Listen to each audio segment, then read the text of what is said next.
Hey y'all, my name is Kirsten and I have another blog post for you, and today it's called the 4 ways to care for your small group point people during COVID-19. Now, things are changing rapidly, and for some of us, our pace has picked up. And not only that, but we can add homeschooler to our resume, master germ killer, and online group guru.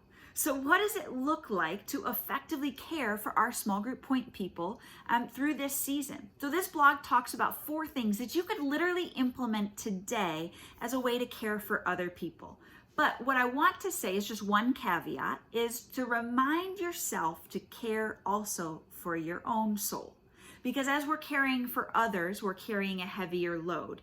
And as we're carrying a heavier load, if we're not also taking the time to care for our own soul, that can ultimately be destructive later on. So remember to take care of yourself as you're caring for other people. You want to be able to give something that you already have.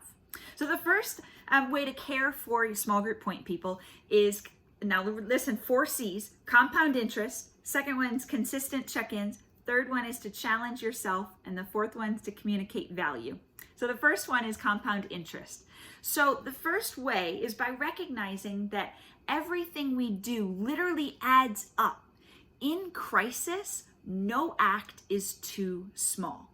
And so I don't want you to be afraid of like, is that too many texts or calls, or I just don't want to bother them. Because I have yet to hear someone say, man, I wish I wasn't hearing from my small group coach so much. Or man, I wish I wasn't hearing from the church so much.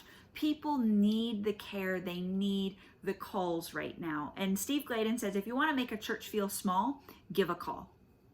The second one is consistent check-ins. Be consistent in your check-ins. Go above and beyond to make yourself available. If you want to send out your cell number, if you want to send out your email address, if you want to have them reach out to you in whatever way possible, maybe it's a direct message, whatever way possible, but also be proactive about it. Don't just wait for them to contact you. Why don't you contact them? Set up regular check-ins and just say, hey, if you want to get in touch, if you want to talk with other group leaders, I'm going to be available on the call. I'm going to set it up as an invitation for anyone to join whenever they want, however they want. So one thing that we've been doing is I have these group check-ins where I'll literally send out an invite to all of my small group leaders, and I'll say, I'm going to be on the call with other leaders for 1 hour at this time on this day.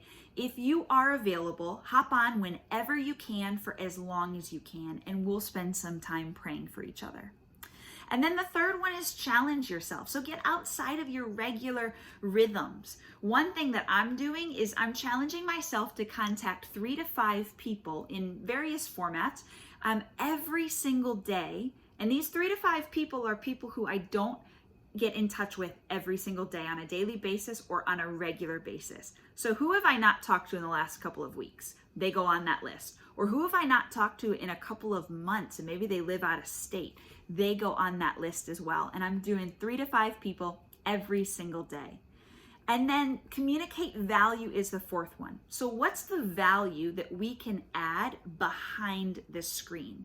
All the more in a crisis, it is critical to remember the soft data in people's lives. And what I mean by that is just because there's a lot of things that feel canceled or put on hold doesn't mean that birthdays, anniversaries, or important dates are put on hold. In fact, the remembrance of those dates might actually be magnified in a person's life in this season because of the emotional stress that's already taking place. And so be diligent in remembering these and reaching out to just check in to see, hey, you know what? I remembered today, 2 years ago, you got baptized. Just wanted to send a message to let you know I'm thinking about you. That matters even more in this season. So a recap to summarize the 4 C's that would be critical to implement care today. And they are: everything adds up to compound interest. Be consistent with your check-ins. Challenge yourself to have a greater reach, and communicate value to people through what's the most important to them.